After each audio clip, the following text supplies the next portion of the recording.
राम जी की बारात चली, बड़ी भीड़, बनई न बरनत बनी बराता। पहला गांव आया रास्ते में, तो बारात को देखकर लोगों की बड़ी भीड़ हुई। अरे भैया इतनी भव्य बारात, इतनी आलीशान बारात। तो दर्शक उत्सुकतावश पूछते ही, भैया बारात कहां से आ रही है? तो बाराती कोई कम अकड़ वाले होते, फिर राम जी के बाराती। अरे चक्रवर्ती सम्राट अयोध्या नरेश महाराज दशरथ के ज्येष्ठ राजकुमार का विवाह है, बारात अयोध्या से। दर्शक बोले वही हम गए, तभी तो इतना ठाठ बाट। कहां जा रही है? महाराज जनक के यहां, मिथिला विजयपुर। हाँ। लोग कहते क्या कमी है, हो नहीं इतनी बड़ी बारात, वाह वाह वाह बहुत अच्छा। अब बारातियों ने मुझ पर हाथ घुमाए, कोई कमी थोड़ा ही है, ऐसे वैसे की बारात है क्या? बड़े अकड़ कर बोले। दर्शक बोले वो तो सब ठीक है, अयोध्या से बारात आ रही है, जनकपुर जा रही है, लेकिन एक बात पूछें क्या? जब बारात इतनी सुंदर है तो दूल्हा कितने सुंदर होंगे, कहां है दूल्हा? सारी अकड़ चली गई बारातियों की, क्योंकि दूल्हा तो है ही नहीं। आज तक ऐसी बारात नहीं गई जिसमें दूल्हा ना हो। अब ये कैसे कहते कि दूल्हा तो पहले ही पहुंच गए, उन्होंने ही तो प्रोग्राम बनाया है। अब अकड़ तो चली गई, अब मूंछ पर हाथ जाए नहीं। वो बोले दूल्हा कहां है? तो वो कहे वो दूसरे से कहे तुम बताओ ना कहां है। दूसरा कहे तो तुम ही बता दो। तो तुम्हें पता नहीं है? बोले जो तुम्हें पता तो हमें पता है। अब लोग पूछे कि दूल्हा भी कोई ऐसी चीज है जिसे ऐसे खोजना पड़ेगा जैसे सुई खो गई हो। अब बहाना सोच लिया इतनी देर में, कहने लगे देखो भाई यह बारात है बहुत बड़ी। तो अब दूल्हा ऐसा है, भीड़ ज्यादा है ना, वो पीछे आ रहे हैं, पीछे आ रहे हैं। एक ने कहा पीछे क्यों बता दिया? बोले अपनी तो जान बचाओ, पीछे वाले सुलझेंगे। पीछे आ रहे हैं। निकल गई बारात आगे, पीछे वालों से पूछने वाले खड़े थे वो दर्शक। जब पीछे वालों से पूछा कि दूल्हा कहां है, पीछे वाले बोले आगे वालों ने क्या कहा था? कहा आगे वाले तो कह रहे थे कि पीछे आ रहे थे। अरे भीड़ ज्यादा थी, बीच में निकल गए, बीच में। यह बारात सब भांति मनोहर, किंतु न दूल्हा साथ अवध से मिथिला चली। किंतु न दूल्हा साथ अवध से मिथिला चली। श्री राम जी की अजब बारात अवध से मिथिला चली। श्री राम जी की अजब बारात अवध से मिथिला चली। इस बारात में दूल्हा ही नहीं, लेकिन जैसे ही बारात उस गांव से बाहर गई, कुछ लोग महाराज दशरथ जी के पास गए। बोले महाराज बड़ी समस्या है। क्या? लोग पूछते हैं कि दूल्हा कहां है, क्या बताएं, समाधान दो। दशरथ जी बोले हम क्या बताएं, गुरु जी से पूछो। अब गुरु वशिष्ठ जी के पास गए। गुरु वशिष्ठ जी से कहा कि महाराज बड़ी समस्या। क्या? बोले लोग दूल्हा पूछते हैं, दूल्हा कहां है? वशिष्ठ जी बोले किसी दूसरे राजकुमार को बता दो। अरे महाराज कुछ लोगों ने राम जी को देखा भी तो होगा। श्री वशिष्ठ जी बोले ऐसे को बताओ जो राम जी से मिलता जुलता हो। तो भरत राम ही की अनुहारी, सहसा लखी न सकहीं नर। वशिष्ठ जी बोले भरत जी को बता दो। दशरथ जी बोले गुरु जी कह रहे तो ठीक है। अब बारात दूसरे गांव में पहुंची, तो फिर ग्रामीण लोग दर्शन के लिए आए। अब गांव वाले ये पूछ रहे थे कि बारात कहां से आ रही है, और बाराती क्या कह रहे थे, दूल्हा बताएं कहां है। वो कहते थे अरे भैया हम तो दूल्हा नहीं, हम तो ये पूछ रहे हैं बारात कहां से आ रही, अयोध्या से। अब बताएं दूल्हा कहां है। उन्होंने कहा नहीं हम ये पूछ रहे हैं बारात जा कहां रही। अरे बता दिया अयोध्या से आई, जनकपुर जा रही। अब बता रहे वो रहे दूल्हा, भरत जी की तरफ ये रहे। ये रहे।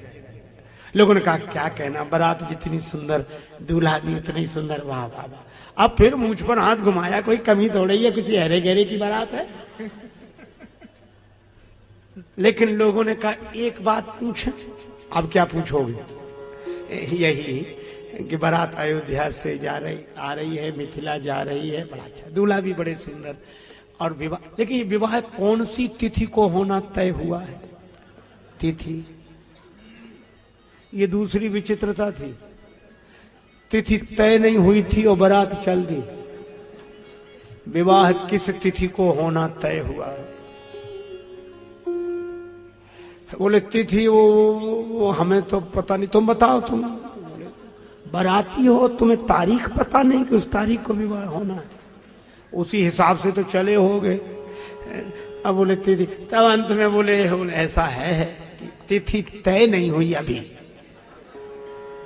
बोले अजीब बारात, विवाह की तिथि तय नहीं हुई और बारात चल दी। प्रथम बारात लगन ते आई, ताते पुर प्रमोद अधिकाई।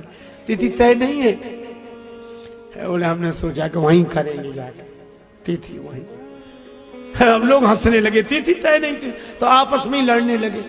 पहले ही कहता नहीं आते बारात में, तो अच्छा था वहीं तिथि तय करा लेते। अब तो इतने बाराती किंतु किसी को नहीं विवाह तिथि ज्ञात, अवध से मिथिला चले। तो भैया ये अवधवासी तिथि तय हुई नहीं, पहले ही बारात लेकर क्यों जनकपुर पहुंच गए? मिथिला वाले बोले हम बताते हैं क्यों पहुंच गए। क्यों पहुंचे? अयोध्या वासियों ने सोचा कि चलो पहले ही से चलो, जितने दिन पहले से चलो तो अच्छा। कहा क्यों? कहा मिथिला में बहु व्यंजन मिलेंगे, खाने पीने को बढ़िया तरह तरह के व्यंजन मिलेंगे। और बोले अयोध्या में, यहाँ का मिथिला में बहु व्यंजन मिलेंगे, और अयोध्या में का यहाँ मरी गए सत्तू खात, अवध से मिथिला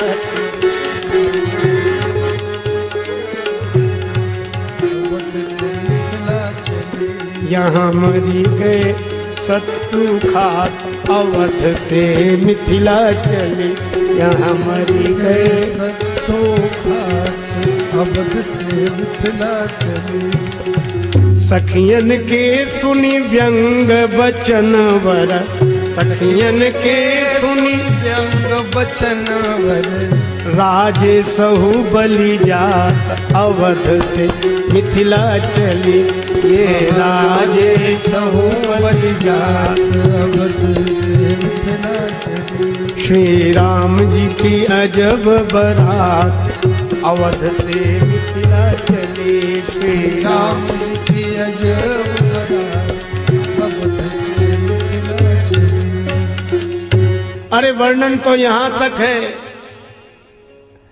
कि व्यवस्था ऐसी की गई, दधि चिवरा उपहार आहारा, भरी भरी कांवरी चले कहा।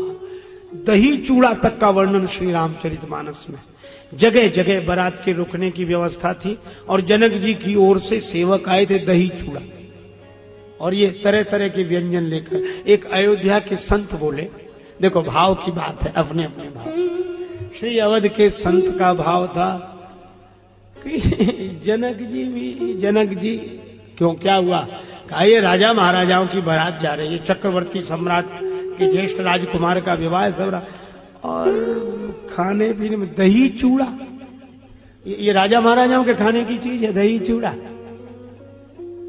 ठीक लिखा श्री तुलसीदास जी ने, क्या का सुख विदेह कर बरन न जाई, जन्म दरिद्र मनहु निधि पाई। ये जनक जी जन्म के दरिद्री हैं, ये दही चूड़ा बारातियों के लिए, राजा महाराज दही चूड़ा। एक जनकपुर भाव के भक्त थे, वो बोले बात ये नहीं है। फिर बोला अयोध्या वाले मर गए बेचारे, सत्तू खाते, दही चूड़ा पहली बार मिला। वह तो स्वल्पाहार था, आहार की तो अलग व्यवस्था थी। अब उनको दही चूड़ा इतना प्रिय लगा, इतना कि थोड़ा सा खाया और लगा कि बहुत बढ़िया है। तब दोबारा लेने की इच्छा होते हुए कहने में संकोच लगे, तो बोले क्या, वाह बड़ा स्वादिष्ट है, बहुत अच्छा है। एक बोला हमने तो पहली बार खाया। तो सेवक बोले और लीजिए, और नहीं नहीं नहीं, इसलिए नहीं कह रहे, नहीं नहीं, इच्छा हमारी इच्छा। अरे अब आपका दिल कैसे तोड़े, ला। दूसरी बार मांग लिया, तीसरी बार, भोजन तो रखा ही रहा। दही चूड़ा जब सवेरे से खाना शुरू किया, दोपहर हो गई, जनक जी के पास समाचार जब दिया गया कि बाराती उनका भोजन हो गया, चले वहां से, बोले भोजन अभी तो सवेरे से दही चूड़ा ही खा रहे हैं। तो जनक जी इतने खुश हुए, सुख विदेह कर बरनी न जाई, कि बाराती दही चूड़ा ऐसे खा रहे हैं अयोध्यावासी के जन्म दरिद्र मनहु निधि पाए। अब यह परस्पर विनोद का भाव है। श्री जानकी जी का पक्ष लेकर भक्त अपनी बात कहते हैं, राम जी के पक्ष से अपनी बात कहते हैं। यह घराती और बरातियों का परस्पर विनोद, यही आनंद और यही रस। अब बारात आ गई जनकपुर,